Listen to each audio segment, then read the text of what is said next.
بسم الله الرحمن الرحيم الحمد لله رب العالمين والصلاة والسلام على سيد المرسلين وعلى آله وأصحابه أجمعين. Ең алғаш жаратқан Аллах субханала тағалаға шексіз мақтаулар болсын. Андан кейін сүйікті пайғамбарымыз саллаллаху алейхи ва салламға Алла тағаланың үзгітіксіз салауат саламдары болсын. Алланың жалғыздығына иман келтіріп, пайғамбарымыз саллаллаху алейхи ва салламның сүннетіменен жашаған сіздерге де дайыма Алла тағаланың үзгілтіксіз рахматы, мейірімі, хидаяты, нұры, адал рызқысы, берекесі бола берсін. Урматтуу мусулман бир туугандар, бүгүнкү жума күнүңүздөр куттуу болсун. Жараткан Аллах субханала таала мына ушундай берекелүү куттуу күндө аткарган баардык ибадатыңыздарды Аллахым кабыл кылсын. Мына барыбызга белгилүү болгондой, мына 2-3 күндөн кийин орозо кармоону баштайбыз, Кудай буйрса. Онунда таравих намазды окуп, андан кейін 11-inde биринчи орозо күн кармалат. Мына эми ошол орозого даярданышыбыз керек барыбыз. Эң биринчи мына ошол орозого даярдык бул ниеттерди тууралашыбыз керек. Алымдарыбыз тасхихун нийя дейт. Пайгамбарыбыз айтат: "Иннамал амалу бинният." Бардык амалдар ниетке жараша дейт. Кайсы бир ишке ниет кылып, аны аткара албасаң дагы ага Алла Таала сооп берет дейт. Ал эми биз орозого ниет кылып, аны аткарган болсок, Алла Таала ага 10 сооп, 10 соопту 700гө, 700дү Аллах субханала таала эсепсиз баягы соопторго көбөйтөт дейт. Демек биз ниетти тууралайлы, колдон келишинче ошол айды жакшы өткөрөйүн, жакшы ыхлас менен кармайын деп, андан кийин тооба кылышыбыз керек экен. Эми пендечилик ар кандай каталар кетиши мүмкүн. Мен ушул тооба кылдым, мына орозо келатат, экинчи бир күнү кылбаймын. Пайгамбарыбыз айтат: "Мен бир күндө 100 жолу тооба кылат элем" дейт. 100 жолу тооба кыламын деп пайгамбарыбыз айтып аткандан кийин биз андан да көп тооба кылганга муктажбыз. Демек орозого даярдыктардын бири биз тооба кылалы. Эми пендечилик кылган качачылыктарды Алла Таала кечирсин деп тооба кылган болсок, бул дагы биздин ошо орозобуздун жакшы кабыл болуусуна өбөлгө түзөт. Алла Таала Кур'анда айтат: "Ва тубу илаллахи жамиан айюхал муъминун лааллакум туфлихун" деп. О имандуулар, силер тооба кылгыла, ийгиликке жетесиңер дейт. Андан кийин дуа кылыш. Өзү дуа ибадат.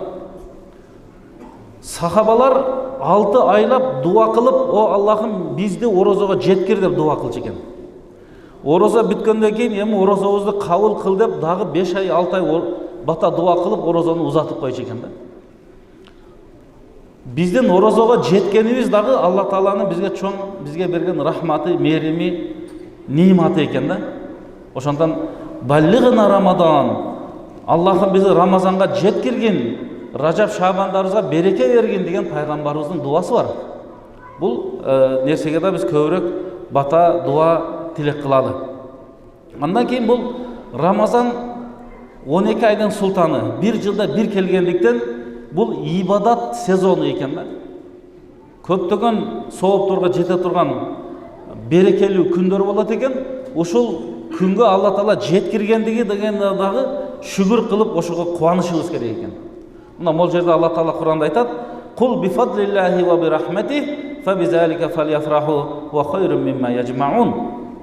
Мына Алла Тааланын ийгилиги, фазилети, рахматы, мээрими менен ушуга жетип атасыңарбы? Ошого кубангыла, сүйүнгүлө, Аллага шүгүр кылгыла.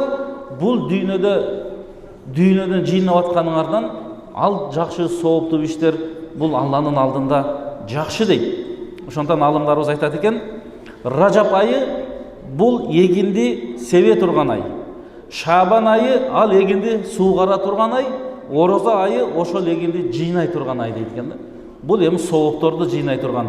Ошондон эле биз баштап орозого даярданып, орозолорду кармап, биринчи күнү, 4-үнчү күндөрү орозону кармап, ушинтип даярданат экенбиз. Ошон даярданып, анан орозо айы келгенде биз мына ошол орозону жакшы өткөрүп алганга аракет кылат экенбиз.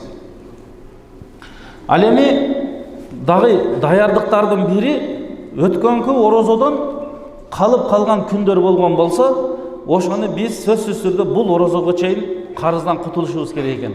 Кээ бирлер ооруп калышы мүмкүн, ар кандай себеп болушу мүмкүн, сапарга чыкканда калып кетиши мүмкүн. Мына ошолордун баарын биз ушул орозого чейин казаларды тутуп койгонго аракет кылышыбыз керек экен. Кечиктирбегенге аракет кылыш керек. Андан кийин, урматтуу бир туугандар, бул орозо айы, бул Курандын айы. Алла Таала Куранда айтат: "Шахру Рамадан аллази унзила фихил Куран". Аллах субханаху ва таала орозодо, Рамазанда Алла Таала Куранды түшүрдү дейт. Ал Куранда силер үчүн хидаят бар дейт. Демек бул Куран айы болгондуктан биз келиңиздер ушул орозодо көбүрөөк Куран окуганга аракет кылалы. Кээде Куранды жакшы окуй албагандар бар болушу мүмкүн. Алар максат коелу, Курандын тамгаларын жаттайлы деп. Эгер тамганы такыр билбесеңиз, орозо ичи тамгаларды жаттап, өз ордунан чыгарып, бир аз сөздөрдү кошуп калган болсоңуз, сиз үчүн чоң жетишкендик. Кийинки орозого Куран хатым кылганга даяр болуп каласыз. Эгер Куранды окуй алгандар бар болсо, Куранды көбүрөөк окуганга аракет кылалы. Жакшы окугандар болсо, колдон келишинче жума сайын хатымдарды кылганга аракет кылалы. Бир күндө мынча окуймун, ушунча бет окуймун, же ушунча барак окуймун деп, же бир айда бир жолу хатым кылсак деле, бул чоң биздин жетишкендик болот. Бир күндө бир пара окусак деле, 30 күндө Куранды толук түшүрүп коебуз. Бул Куран айы, бул ибадат айы, бул зикир айы, жан дүйнөнү тазалоо, пейилди, кулк мүнөздү оңдоо, Аллага жакындык боло турган ай болгондуктан биз келиңиздер ушул Куранга көбүрөөк көңүл буралы. Мына биздин мазхаб ээси болгон имам Абу Ханифа, имам Шафиилер Куранды бир айда 60 жолу хатым кылганга чейин жетишкен экен. Күндүзү бир жолу, түнүндө экинчи жолу хатым кылып койчу экен. Бул Куран айы деп. Көпчүлүк алымдар ушул кээ бир жумуштарын, сабактарын дагы токтотуп, Куран айы келди, Куран менен өткөрөбүз деп, такай баягы орозону Куран менен өткөргөн экен. Анткени пайгамбарыбыз саллаллаху алейхи ва салламдын айткан сөзү бар: "Ал-Курану ва-сияму яшфаани ли сахибихи яумал кияма" дейт. Куран менен орозо кыяматта Куран окуучуга, орозо кармоочуга шафаатчы болот дейт, ортомчу болот дейт. Бейишке киргенге орозо айтат экен: "О Аллахым, эртеден кечке чейин бул тамак жебеди, суу ичпеди, чаңкады, кыйналды, ортомчу кылгын, мени бейишке кирсин" дейт экен. Ал эми Куран болсо бул түнү менен уктаган жок, мени окуп чыкты деп айтат экен. Демек ушул эки ибадатка өтө көңүл буралы. Мына негизи Куранды мусулман адам күн сайын окуш керек, бирок орозодо дагы бул өзгөчө болот. Сооптор ашыкча болот, бул берекелүү күндөр, айлар. Андан кийин биз могу ибадаттар менен, айрыкча намаз, орозолор менен адам баласы ушул орозого дагы жакшы кулк мүнөз менен даярданганга аракет кылыш керек экен. Жакшы кулк мүнөз биздин шариятыбыздагы ибадаттардын баарынын максаты адамдын өздүгүн оңдоо, жан дүйнөсүн тазалоо, кулк мүнөзүн, пейилин оңдоого багытталган. Бул жерде пайгамбарыбыз айтат: "Иннал му'мина ла юдрику би хусни хулуқихи даражатас саими фин-нахари ва қайими фил-лейл". Бул жерде пайгамбарыбыз айтат: мусулман адам жакшы кулк мүнөзү менен ушундай жетишкендиктерге, соопторго жетет. Ал нерсеге кечке орозо кармап, түнү менен намаз окуп да жете алмак эмес дейт. Мына ушундай өзгөчө сыпат болгондуктан пайгамбарыбыз: "Силер кулк мүнөзүңөрдү оңдогула. Бейиштин эң төрү, эң жогорку даражасы кулк мүнөзү жакшыларга" деген дагы пайгамбарыбыздын хадиси бар. Демек биз бул орозо менен жан дүйнөбүздү тазалап, кулк мүнөзүбүздү оңдойлу. Анткени пайгамбарыбыздын хадиси бар, ошону эстен чыгарбайлы. Румба соимин, кээ бир орозо кармоочулар бар. Лейса минас сиямихи ила жуу вал аташ дейт. Ал орозо кармагандан, кечке чейин ач калгандан, чаңкагандан, кыйналгандан башка эч нерсе тапкан жок дейт. Балки орозонун сүрөтүн аткарды, бирок сообунан, анын берекесинен кур калды дейт. Орозо ооз менен бирөөдү алдасаң, кыянаттык кылсаң, калп айтсаң, ушак кылсаң, гыйбат кылсаң, акысына кирсең, орозо болуп туруп, анда анын кандай соонуна жетише алат элек. Биз мына ушул нерселерден сактануу үчүн Алла Таала бизге орозону берип атат. Орозо аркылуу биз өзүбүздү көзөмөл кылабыз. Андан кийин орозого даярдыктардын дагы бир эң жакшыларынын бири бул адам баласы ыймандын булагы болгон жүрөгүн тазалоо экен. Жүрөктөрдү тазалап алышыбыз керек. Анча-мынча кек сактоолор болсо кечирип салышыбыз керек. Кээ бир нерселерге сабырдуулук кылышыбыз керек. Пайгамбарыбыз айтат: "Инналлаха ла янзуру иля суварикум ва ла иля амваликум." Алла Таала кыяматта эсеп китеп кылганда силердин мал мүлкүңөргө, байлык бийлигиңерге, мансабыңарга, тышкы келбетиңерге карабайт. Алла Таала янзуру иля кулубикум ва амаликум, силердин амалыңарга, жүрөгүңөргө карайт дейт. Демек биз жүрөктөрдү тазалап алалы. Ушул жүрөк менен багы ниеттин булагы дагы жүрөк болот. Ушул жүрөктү тазалап алсак, орозону дагы чын ихлас менен, риясы жок, кожо көрсүнү жок, бирөө үчүн эмес, Алла үчүн кармаган болсок, бул болсо дагы бизге чоң бир жетишкендик болот. Демек, урматтуу мусулман бир туугандар, биз мына ушул азыр кыска айтылган нерселер менен орозого даярдыкты көрөлү. Орозого Алла Таала бизди жеткиргени дагы бул чоң немат экен. Алла Таала Кур'анда айтат: "Фама бикум би ни'матин фаминаллах." Силерге берилген бардык нематтар бул Алладан дейт. Бул Алладан дейт. Демек, орозого жеткенибиз көптөгөн амалдарды, таравих намаздарды, Кур'ан зикирлерди, дуа тилектерди аткарып калганыбыз дагы чоң бир жетишкендик. Анын артынан бизге көптөгөн сооптор жазылат.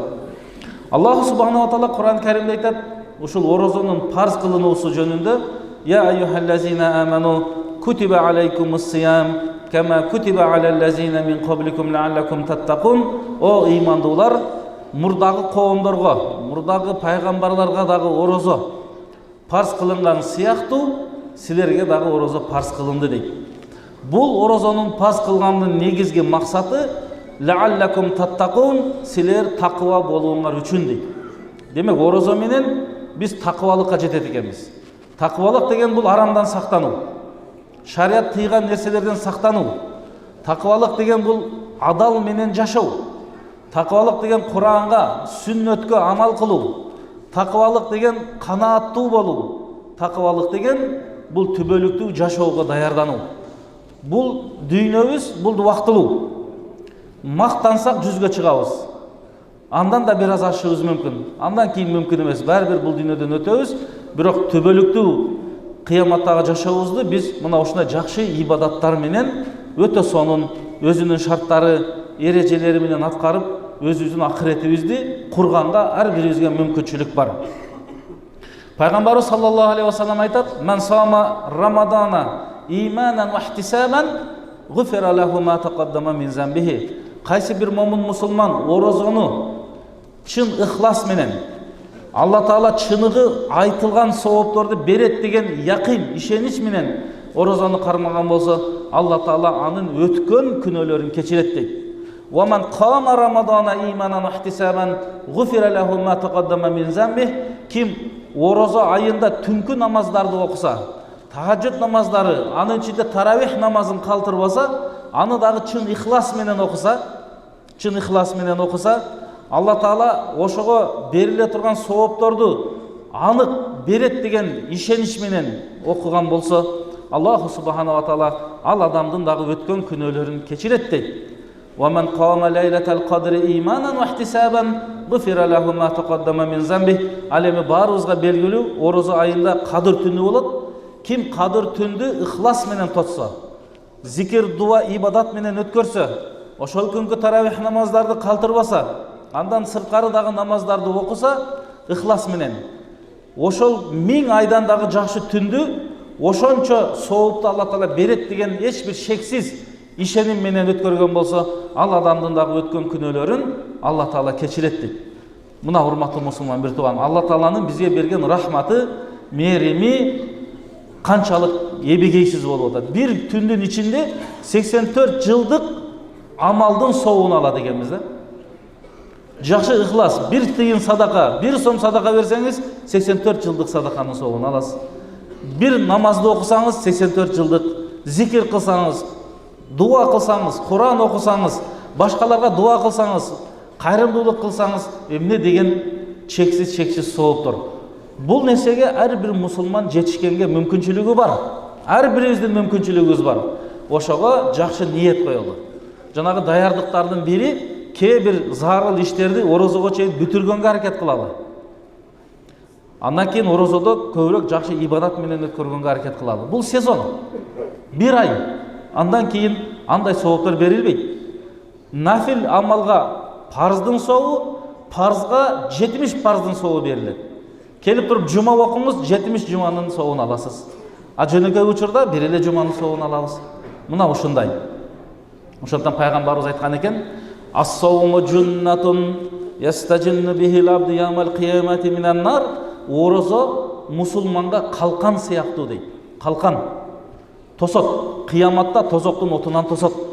Ошондуктан шарты ихлас менен болуш керек. Андан кейін орозо бизге ең бір жақсы сыпатты үйретеді екен, бұл сабырдуулықты. Ертеден кечке чейин сабыр қылып орозо кармайбыз.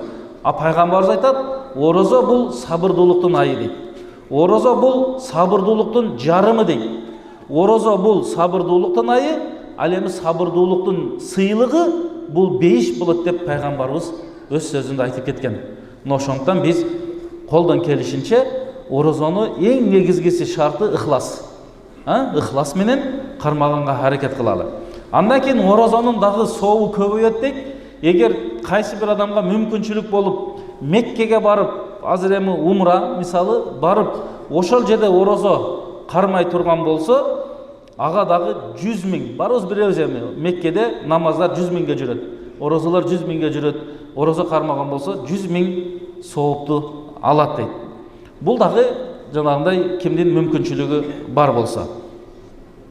Андан кейін күндөрдүн бир күнүндө бир сахаба, бул Аби Умама деген сахаба пайгамбарыбызга келип мындай дейт: "Я Расулаллах, о Алланын элчиси, мага бир ишти айтыңыз, ошол ишти мен аткарсам, ал мага пайдасын берсин" дейт. Пайдалуу болсун дейт. Ошондо пайгамбарыбыз айтат: "Алейка бис-сом". Сен орозо кармагын, лианнаху ла мисля лаху, лианнаху ла идля лаху. Пайгамбарыбыз айтат: "Сен орозо кармагын, анткени орозого тең келе турган ибадат жок" дейт. Намаз дагы өзүнчө ибадат, орозо дагы өзүнчө ибадат, ажылык дагы өзүнчө ибадат. Ар биринин өзүнүн өзгөчөлүгү бар. Ал эми орозо дагы ушундай, ага тең келе турган нерсе жок. Мисалы эртең менен кечке чейин чаңкайсың, кээде күндүн ысыгы болот, кыштын суугу болот, ар кандай абалдар болот. Мына ошого дагы оозду ачып бербестен, бекем карманган болсо, ошондон ошондой эбегейсиз сооптор, чексиз сооптор берилгени мына ошондон. Орозо кармаганда, бир аз кыйналып кеттим, чаңкап кеттим, ач калып кеттим деп оозду ачып албаш керек. Эгер ошол жөнөкөй эле күмөн менен ачып алса, атайлап ачып алса, 60 күн карыз болот. Bir күнгө 60 күн карыз болот. Ошондон башынан эле ниет кылган болсо, Кудай Таала өзү канаатты берет. Канааттуулукту берет. Башка учурда түш убакта башкада баягы кардың ачып кетсе, орозоду ачпайт. Кудай өзү күч кубат берет. Болгону чын ихлас, чын ниет, бекем якин, ошондой бир ибадатка киришибиз керек. Андан кийин аябай бир жакшы өзгөчөлүгүнөн барыбызга белгилүү. Бейиште Ар-Райян деген эшик бар. Ал бейиш эшиктен бейишке бир гана орозо кармоочулар кирет дейт. Алла Тааланын дагы бизге болгон бул сыйы, нематы. Пайгамбарыбыз саллаллаху алейхи ва саллам өз сөзүндө айтат. Бул дагы ошол хадисил кудусиде келет. Абу Хурайра радиаллаху анху риваят кылат: "Куллу амали ибни Адама юдаафу лахул хасана би ашри амсалиха ила 700 дифин". Бул хадисте эмне делинет? Ар бир адамдын кылган амалы 10дон 700 эсеге чейин көбөйөт экен. Намаз окусак Алла Таала 10 сооп 700ге чейин берет. Садакага да ошондой. Эми бул жерде 700дөн дагы чексиз көбөйө берет дейт. Ал эми Алла Таала айтат экен: "Илля сом", бирок орозо дейт экен. Бирок орозо фа иннаху ли ана аджзи бихи, орозону менин пендем, кулум мен үчүн кармагандыктан анын сообун мен өзүм берем дейт экен Алла Таала. Анткени ал өзүнүн шахватын, кумарын, адал суусундугун, адал тамагын мен үчүн таштап аткандыктан анын соогуну мен өзүм берем дейт. Алла Таала өзү кепилдикке алган нерсе чындыгында өтө болжолуу, сооптуу, анын чеги дагы жок болот. Болгону биз ошол таризде эрежеси менен толук аткарганга аракет кылалы. Лисойми фархатан. Орозо кармаганга эки сүйүнүч бар дейт. Биринчиси ооз ачардагы кубаныч экен да. Ооз ачарда аябай кубанып кетебиз го, сүйүнүп. Ооз ачылып калды деп суу ичебиз же башка кылабыз деп. Бул дагы өзүнчө бир кубаныч экен да. Андан дагы кубанычы ошол убакта биз бата кылабыз, кылабыз, дуам кабыл болот деген сүйүнүч бар. Экинчиси кыяматта Алла Таалага жолугуп, Алла Тааланы көрүп, Алла Тааланын жамалын көргөндөгү кубаныч экен да. Ал кубанычтын дагы чеги жок болот дейт. Мына ошондуктан вали халифу фамма саими атяби индаллахи мин рихил миск. Орозо кармоочунун оозунан чыккан жыт Алланын алдында бул дүйнөдөгү эң бир жыпар жыттуу мисктен дагы жакшы деп эсептелинет экен. Бул орозого берилген баягы өзгөчө сыйлыктар, Алла Тааланын сооптары. Болгону биз мына ошого чын ыхлас, ниет менен жеткенге аракет кылалы. Пайгамбарыбыз айтат: "Саласатун ла турадду даъватухум." 3 адамдын дуасы такыр кайтарылбайт дейт. Сөзсүз кабыл болот. Биринчиси имамун адил. Падыша адилеттүү болсо, анын дуасы, батасы кабыл болот экен. Орозонуку ооз ачылганга чейин дуалары, баталары кабыл болот дейт. Ошондон кечке чейин кол бошогон учурларда 5 вакыт намаздардан кийин бата дуа кылалы. Өзүбүзгө, үй бүлөбүзгө, элибизге, жерибизге бата кылып туралы. Андан кийин даватул мазлум. Мазлум адамдын даваты. Мазлум деген бул кордук көргөн, бирөөдөн жапа чеккен, зулумдук көргөн адамдын батасына дагы эч бир тосо турган тоскоолдук жок экен. Дуасы орозодо болобу, башка учурда болобу айырмасы жок. Жапа чеккен адамдын дуасы кабыл болот. Ошондон бирөөдүн акысына киргенге, бирөөдү зулумдук кылгандан өтө этият болушубуз керек. Алымдарыбыз айтат: Алла Таала орозону парз кылганынын дагы кээ бир хикматтары, данышмандыктары бар. Алардын биринчиси, биз орозо кармап, Алла Тааланын нематтарын эстеп, Аллага шүгүр айтышыбыз керек экен. Мына адал эле нерсебизди кечке чейин таштап атабыз да. Тамак жебейбиз, суу ичпейбиз, адал менен алган аялыбызга жакындык кылбайбыз. Бул негизи адал. Бирок ошолордон өзүбүздү сактап атабыз. Анан кечке чейин ошондон сактанып, ошонун кадыр баркын, рызкынын кадыр баркын билген адам чындыгында Алла Таалага шүгүрлөрдү айтат дейт. Андан кийин орозо арамдан сактанууга бизге эң бир жакшы өбөлгө түзөт экен. Өзүбүздү көзөмөлдөп калабыз го, кой мен орозомун деп. Пайгамбарыбыз дагы айтат: сен орозо болсоң, сени бирөө тил десе, башка бир жаман сөз айтса, сен аны жарышып тилдебегин. Сен айткын, мен орозомун деген дейт. Болду. Орозо адамды өзүн өзү көзөмөлдөөгө жардам берет. Эми ошол көзөмөл орозо деле болбош керек да. Анын таасири бир жыл кийинки орозо келет, дагы зарядталабыз, кийинки жылга чейин ошентип жакшы амалдар менен жашоодо өткөрөбүз. Андан кийин орозо учурунда биз жанагы эртеден кечке чейин бир аз ач калып, чаңкап, кыйналганды сезгенде биз сезет экенбиз, адамда бир райымдуулук сезим пайда болот экен, боорукерлик дегендей, балки бир аярылуу катмар, колу жука бир туугандарыбыз бар, алар чындыгында балки жетим жесирлер бар, алар ошол кыйналат экен деп, алардын дагы кыйналганын билип, момун мусулман кайрымдуу болот экен. Ошолорго дагы жардам берип туралы, жардам колубузду сунуп туралы. Орозодо зекет өтө сооптуу болот, садакалар, фитир садакалар бар. Мына ошолордун баардыгын ошол бир туугандарыбызга жардам берет экенбиз. Мына ошонун таасири түбөлүк адамга баягы өзүнүн жакшы таасирин бергендиктен андан алынган сооптор дагы Алла Таала эсепсиз соопторду берет дейт. Андан кийин орозо бул шайтанды жеңгенге жардам берет дейт. Шайтанды жеңгенге жардам берет. Шайтан азгырат, орозо кармабаганга аракет кылат, жумага келбегенге, садака бербегенге аракет кылдырат. Бирок биз иманыбыз менен, ошол ибадат менен, намаз, орозо, зекетти, ибадаттарды аткаруу менен шайтанды жеңет экенбиз. Андан кийин орозодо биз өзүбүздү көзөмөл кылат экенбиз. Дайыма көзөмөлдөп турабыз.